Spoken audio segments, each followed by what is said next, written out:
प्यारे दोस्तों नमस्कार। कोरल ड्रा के इस श्रृंखला में आज हम सीखेंगे कोरल ड्रा के होम स्क्रीन। तो पिछले वीडियो में हमने सीखा था कोरल ड्रा के इंट्रोडक्शन की। कोरल ड्रा जब हम ओपन करते हैं तो क्या क्या इंटरफेस हमें दिखाई देते हैं, तो उसी कड़ी को आज हम आगे बढ़ाते हुए कोरल ड्रा के इस पार्ट 2 में हम कोरल ड्रा के होम स्क्रीन और इंटरफेस को जानेंगे। तो चलिए शुरू करते हैं आज का वीडियो और कोरल ड्रा को हम ओपन करते हैं।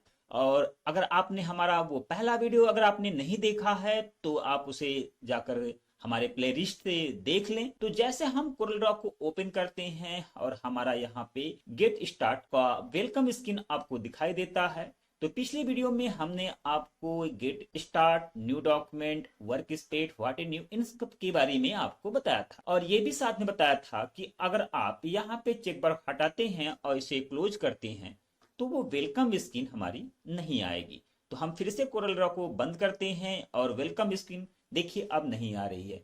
आप चाहते हैं ये हमारा वेलकम स्क्रीन फिर से आए तो आप यहाँ हेल्प में जाएं और यहाँ वेलकम स्क्रीन पे आपको क्लिक करना है। तो फिर से देखेंगे आपकी वेलकम जो स्क्रीन है वो स्क्रीन पे आ चुकी। तो पिछले वीडियो में मैंने इन सारे कॉन्सेप्ट को क्लियर किया था।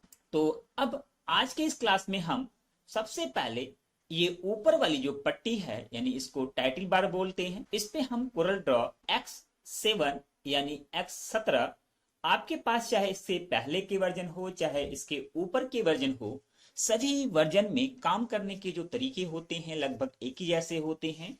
तो आपके पास कोई भी वर्जन हो कोरल ड्रॉ का, सब में काम करने के तरीके लगभग एक ही जैसे होते हैं। लेकिन नए वर्जन में आपको कुछ नए फीचर्स मिलते हैं। वो फीचर्स क्या है वो आपको व्हाट ए न्यू ऑप्शन पे आपको यहाँ पर दिखाई दे देंगे।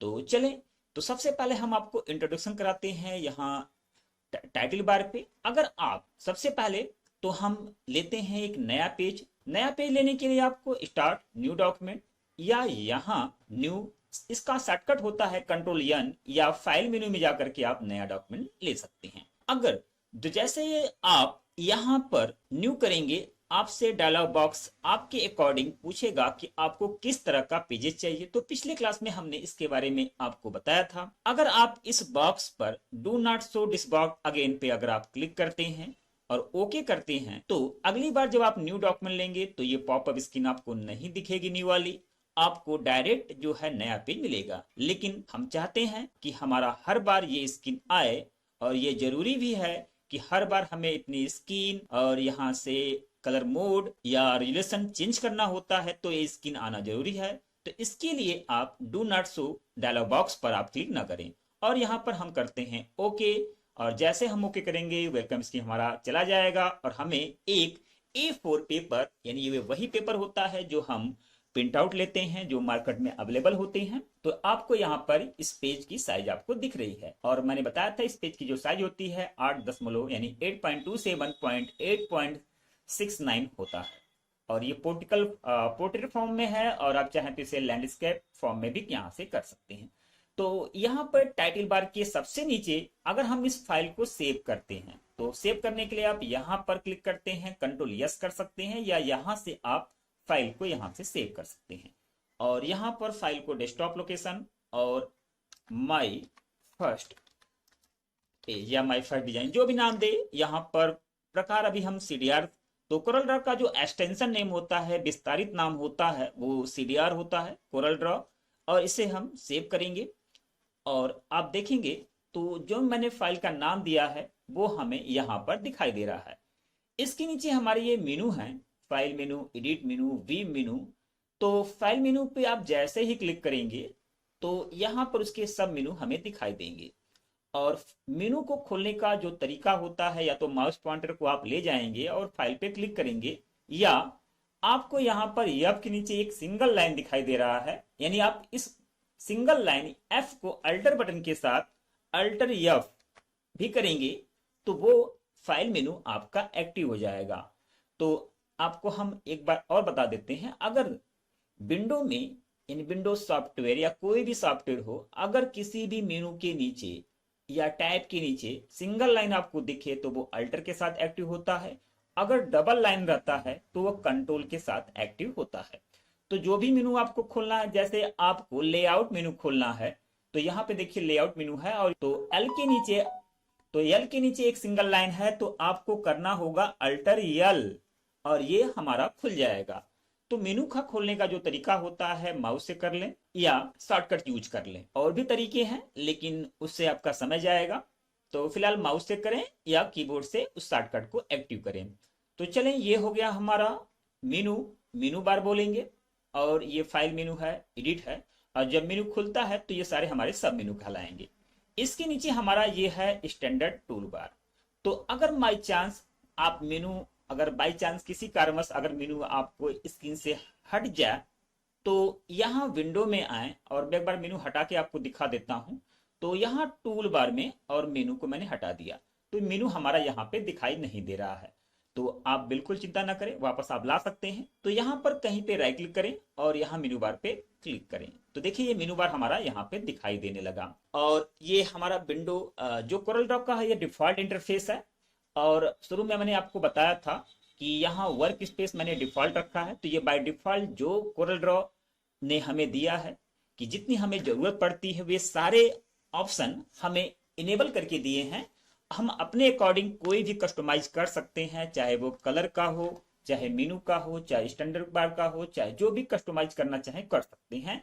स्क्रीन पे हम क्या रखना चाहते हैं, क्या नहीं रखना चाहते हैं, ये पूरे कस्टमाइज का ऑप्शन हम खुला हुआ है। आप उसे चाहे हटाएं चाहे रहने दें।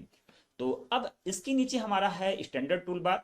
इसे भी आप हटाना चाहें तो विंडो में आए, ये वाला जो ऑप्शन आपको दिख रहा है, file, new open, save, print, cut, copy, paste, undo, redo, इसे अगर आप हटाना चाहें, यानी स्टैंडर्ड टूल बार को हटाना चाहें, तो आपको आना होगा टूल बार में और यहाँ पर स्टैंडर्ड टूल बार पे क्लिक। देखिए जिस ऑप्शन के पहले चेक है वो स्क्रीन पे है, और जिस ऑप्शन के पहले चेक बॉक्स नहीं है वो अभी स्क्रीन पे नहीं है। तो कोरल ड्रॉ ने बाय डिफॉल्ट इन फीचर को हमें ऑन करके दिया है। तो अब हम स्टैंडर्ड टूल बार को जैसे ही हटाएंगे तो देखेंगे स्क्रीन पर हमारा स्टैंडर्ड टूल बार यहाँ से डिसेबल हो गया, यानी रिमूव हो गया। तो इसे कैसे लाना है, फिर से आप विंडो में जाएं और यहां से टूल बार और यहां से स्टैंडर्ड टूल बार। इसके नीचे हमारा ये है प्रॉपर्टी बार। इससे भी हटाने के लिए आप विंडो में जाएं, टूल बार और प्रॉपर्टी बार। आप देखेंगे यहां से प्रॉपर्टी बार हमारा स्क्रीन से हट गया। तो लाना है वापस, वापस फिर से जाएं और यहां से प्रॉपर्टी बार पे जैसे ही क्लिक करेंगे तो इनका यूज क्या है। तो प्रॉपर्टी बार का यूज क्या है, जो भी टूल बॉक्स से जो भी टूल हम यूज करते हैं, जैसे हमने यहाँ पे एक रेक्टेंगल लिया और यहां से रेक्टेंगल को सेलेक्ट किया, तो अब ये रेक्टेंगल की प्रॉपर्टी को डिस्प्ले करेगा। और जैसे ही मैंने मूव पीक टूल को लिया तो ये पीक टूल की प्रॉपर्टी को सिलेक्ट करेगा, और जैसे ही मैंने यहां से ड्रॉप शैडो लिया तो ये ड्रॉप शैडो की प्रॉपर्टी को शो करेगा। तो इसका मतलब है कि जो भी हम टूल बॉक्स से जो भी टूल यूज करेंगे उसके अकॉर्डिंग प्रॉपर्टी बार में हमें डिस्प्ले होगा, और उसके अकॉर्डिंग इन फीचर का यूज करके हम उस पर वर्क करेंगे। तो वन बाय वन जब हम बाय प्रैक्टिकली इन सब चीजों को सीखेंगे तो और भी अच्छे से हमें समझ में आएगा कि इन टूल बॉक्स का क्या यूज है, ये प्रॉपर्टी बार का क्या यूज है, प्रॉपर्टी बार किसके अकॉर्डिंग चेंज होता है। इन सब चीजों का कॉन्सेप्ट आने वाले वीडियो में हम क्लियर करेंगे। तो अभी ये समझे कि ये हमारा प्रॉपर्टी बार है और ये हमारा टूल बॉक्स है। तो प्रॉपर्टी बार को हटाने के लिए हमने विंडो का यूज किया था, उसी तरह का आपको टूल बॉक्स, यानी ये वाला जो टूल बॉक्स है, ये आपको अगर हटाना है तो वही सेम प्रोसेस, आप यहां आए और टूल बॉक्स पे क्लिक कर दें। तो देख रहे हैं टूल बॉक्स हमारा यहां से रिमूव हो गया। वापस लाने के लिए आप फिर से टूल बॉक्स में जाएं और यहां से टूल बॉक्स पे आपको क्लिक करना है। फिर वापस आप चाहते हैं ये टूल बार है हमारा वर्टिकल शो कर रहा है, ये हॉरिजॉन्टल या स्क्रीन पे कहीं और दिखाई दे, तो उसके लिए आपको यहाँ विंडो में जब टूल बार में आएंगे तो नीचे देखिए यहाँ पे टूल बार लॉक है। तो कोई भी चीज लॉक होगा तो वो तो स्क्रीन से मूव होगा नहीं। तो आपको क्या करना है, यहाँ पर लॉक को हटाना होगा। यानी देखिए ये भी चेक है, ये सारे चेक बॉक्स है, मतलब एक्टिव है, इनेबल है, और जिनके सामने चेक बॉक्स में चेक मार्क नहीं है वो डिसेबल है, यानी वो स्क्रीन पे नहीं दिखाई दे रहे हैं। तो हम यहाँ से लॉक टूल बार को यहाँ से कर देंगे अनलॉक। अब देखेंगे जब हम यहाँ पे कर्सर ले जा रहे हैं, यहाँ पॉइंटर देखें, जैसे पॉइंटर आप यहाँ पे लाएंगे, पॉइंटर का जो स्वरूप हो कुछ इस तरह हो जाएगा। और इसको आपको पकड़ना है। और यहाँ पर देखिए, जैसे यहाँ पे ग्रे कलर का कुछ हुआ छोड़ दीजिएगा, तो जो पॉइंट जो टूल बॉक्स हमारा वर्टिकल था वो हॉरिजॉन्टल में आ गया। और फिर से आपको चाहते हैं कि वो हमारा वर्टिकल फॉर्म में आ जाए, तो देखिए इसे हम यहाँ भी रख सकते हैं, स्क्रीन पे यहाँ भी रख सकते हैं, यहाँ भी रख सकते हैं। अब हम चाहते हैं ये स्क्रीन पे जैसे पहले पोजीशन पे था वैसे हो जाए, तो आपको फिर से पकड़ना है और यहाँ पे आना है जब ये ग्रे कलर का हो। इस समय देखिए ग्रे कलर हो चुका है, आप इसे छोड़ दें, ये फिर से हुआ। अब आप चाहते हैं ये स्क्रीन पे कभी माउस पॉइंटर से अंदर न चला जाए, तो आप इसे लॉक करना न भूलें। तो लॉक करने के लिए आप आए टूल बार में और लॉक टूल बार को आप यहाँ लॉक कर दें। अब देखिए यहाँ पर पॉइंटर ले जाने पे ये बिल्कुल मूव नहीं होगा। तो ये था हमारा टूल बॉक्स और ये प्रॉपर्टी बार। और नीचे हमारा है स्टेटस बार। स्टेटस बार हमारे कार्य की स्टेटस या जो भी हम वर्क करते हैं या जो भी, देखिए यहाँ पे मैंने एक, अब देखिए यहाँ पे एक इलिप्स ऑन लेयर यहाँ पे क्लियर हुआ। तो जो भी हम वर्क करते हैं स्टेटस बार पे हमें यहाँ पे दिखाई देता है। हम रेक्टेंगल ड्रॉ करेंगे तो यहाँ देखें एक रेक्टेंगल यहाँ पे आपको दिखाई दे रहा है। तो ये था स्टेटस बार। अगर आप इसका स्टेटस बार आपको स्क्रीन पे न दिखे तो उसे आप विंडो में जाएं और टूल बार और यहाँ से स्टेटस बार को शो और हाइड करा सकते हैं। स्टेटस बार को यहाँ से शो और हाइड करा सकते हैं। इसके बाद राइट साइड में हमें यहाँ पर हैंड ऑब्जेक्ट और ये वर्टिकल फॉर्म पे है। आप इसे जब भी क्लिक करेंगे तो ये खुल जाएगा, और जब भी आप यहाँ पे एरो आपको दिख रहा है जैसे इस पे क्लिक करेंगे तो ये यहाँ पर आपका हिडन हो जाएगा। और किसी भी कंडीशन में आपको इसको हटाना है तो आप यहाँ पर देखें कट का निशान है, जैसे इस पे क्लिक करेंगे तो यहाँ से ये हट जाएगा। हमारे राइट साइड में कलर प्लेट दिखाई दे रहा है, तो बाय डिफॉल्ट जो कलर प्लेट हमें मिलता है वो डिफॉल्ट प्लेट मिलता है। तो कलर प्लेट हमें यहाँ पर स्क्रीन पर डिफॉल्ट प्लेट दिखाई दे रहा है, और इसे हम एक रो यहाँ पे क्लिक करेंगे तो इसके अंदर के जितने भी प्लेट हैं हमें दिखाई देंगे। और इसे फिर से आपको कम करना है तो यहाँ पे क्लिक करें और यहाँ पर रो में जाएं और 1 कर दें, तो इस तरह कलर पे सिंगल रो में हो जाएगा। और ये काम हम यहाँ नीचे से भी क्लिक करके एक बार में शो और हाइड करा सकते हैं। तो बाय डिफॉल्ट जो हमारा कलर प्लेट शो करता है वो डिफॉल्ट कोरल प्लेट शो करता है। तो इसे आप यहाँ पे चेक, अगर आपको कलर प्लेट चेक करना है कि हमारी स्क्रीन पे कौन सा कलर प्लेट है, तो इसके लिए आप कलर प्लेट में आएंगे और यहाँ पर देखें डिफॉल्ट प्लेट है। डिफॉल्ट प्लेट और आरजीबी प्लेट दोनों सेम होता है। तो मैंने अभी आरजीबी प्लेट को यहाँ से ऑन किया है यानी इनेबल किया है, तो आप देखें दोनों सेम है, यानी यहाँ आरजीबी और यहाँ पे आरजीबी। और यहाँ पे जो हमारा कलर है 255 कलर शो करता है, यानी टोटल कलर होते हैं 256 लेकिन यूज करते हैं हम 255 कलर। और यहाँ पर हमारा सियान है और देखिए दोनों सेम है। और हम चलते हैं अब कलर प्लेट में, लाते हैं कलर प्लेट CMY के। अब किन प्लेट पे आपको काम करना है, तो हमने पिछले वीडियो में आपको बताया था कि अगर आपको प्रिंटिंग करना है तो CMY के, और आपको वेब डिजाइन या वेब पेज के लिए कोई डिजाइन बनाना है या व्हाट्सएप फेसबुक के लिए कोई डिजिटल इमेज या बधाई एनिमेटेशन बनाना है, तो उसके लिए आपको आरजीबी प्लेट का यूज करना है। तो ये कॉन्सेप्ट आपको बिल्कुल समझ में आ गया होगा कि हमें आरजीबी प्लेट रखना है कि CMY की प्लेट। तो अब इन प्लेटों को लाना और हटाना, उसके लिए आप आए कलर प्लेट में और यहाँ से अपने अकॉर्डिंग जो भी प्लेट यूज करना है, तो यहाँ से अगर हमें प्रिंटिंग के लिए करना है तो CMY के, और हमें डिजाइनिंग या व्हाट्सएप फेसबुक के लिए कोई पॉम्पलेट बनाना है, डिजिटल प्लेटफॉर्म के लिए कोई डिजाइन तैयार करना है, तो उसके लिए हम आरजीबी प्लेट का यूज करेंगे। तो आप किसी भी कंडीशन में चाहे तो प्लेट को हटा सकते हैं। तो ये था हमारा प्लेट, और प्लेट में जितने भी कलर हैं उसको पूरा दर्शाना होता है, तो आप यहाँ से रो करके या नीचे से भी आप यहाँ से शो करा सकते हैं। और एक चीज और, जब भी आप प्लेट पे माउस का लेफ्ट क्लिक प्रेस करते हैं तो उसके अकॉर्डिंग जितने भी साइड होते हैं वो आपको दिखाई देने लगते हैं। तो ये भी एक फीचर्स है कोरल का कि जैसे हम यहाँ एलो पे लेफ्ट क्लिक को प्रेस करते हैं तो ये हमें इसके अकॉर्डिंग जितने भी शेड हैं हमें दिखेंगे और हम उसे यूज कर सकते हैं।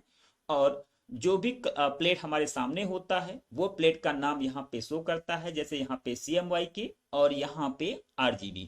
नीचे भी सेम यहाँ पे हमें दिखेगा। हम यहाँ पे 2 ऑब्जेक्ट लेते हैं और यहाँ पर एक में ये रेड भर दिया और एक में हम यहाँ पर रेड भर दिया। ये हमारा है, ये वाला आरजीबी है और ये वाला हमारा CMYK है। दोनों में आपको बिल्कुल दिखाई दे रहा होगा कि इसमें लाइटिंग और शाइनिंग ज्यादा होता है और इसमें डार्कनेस ज्यादा होता है। तो स्किन पे ये अच्छा चमक के साथ दिखता है, तो इसलिए हमें स्किन के लिए RGB मोड का यूज करना चाहिए। और जिस भी कलर प्लेट पे आप क्लिक करेंगे तो नीचे आपको उस प्लेट में कौन सा कलर फिल हुआ है ये आपको दिखाई देगा। और यहाँ पर देखिए, इसमें हमने CMYK फिल किया है और इसमें हमने RGB, तो ये बिल्कुल पता चल जाता है कि हमने किस डिजाइन में या किस ऑब्जेक्ट में कौन सा कलर फिल किया है, हमें दिखाई दे देता है। तो इस तरह ये एक बेसिक कॉन्सेप्ट है कि हमें स्क्रीन पे किन किन चीजों की जरूरत पड़ेगी। कोरल ड्रॉ बाय डिफॉल्ट सारे फीचर्स हमें इनेबल करके दिए हैं। हम अकॉर्डिंग अपने हम किसी भी टूल बार को शो हाइड कर सकते हैं, या गलती से हमारे कोई टूल्स हाइड हो जाए या अनहाइड हो जाए तो उसे हम हाइड और अनहाइड कर सकते हैं। हमारे यहाँ पे रूलर है, तो रूलर का काम होता है किसी भी ऑब्जेक्ट की मेजरमेंट को देखना। और इस अगर स्क्रीन पे आपको रूलर न दिखाई दे रहा हो तो उसके लिए आप व्यू मेन्यू में आए और यहाँ पे रूलर को हाइड कर दें और फिर से व्यू मेन्यू में आए और रूलर को शो कर दें। तो इस तरह कोरल ड्रॉ में किसी भी ऑप्शन को आप शो और हाइड करा सकते हैं। तो दोस्तों, ये हमारा आज का कोरल ड्रॉ का दूसरा वीडियो है। तो इसी तरह हम श्रृंखला वाइज वीडियो अपलोड करते रहेंगे और कोरल ड्रॉ को बहुत सरल ढंग से और सीखने का प्रयास करेंगे। तो आज के लिए इतना ही दोस्तों। अगर आज का ये हमारा वीडियो आपको पसंद आया हो, रोचक लगा हो, ज्ञानवर्धक लगा हो, आपको उपयोगी लगा हो, तो इसे लाइक करें, साथ में हमारे चैनल को सब्सक्राइब कर लें कि आने वाला वीडियो आपको मिलता रहे। जय हिंद, धन्यवाद।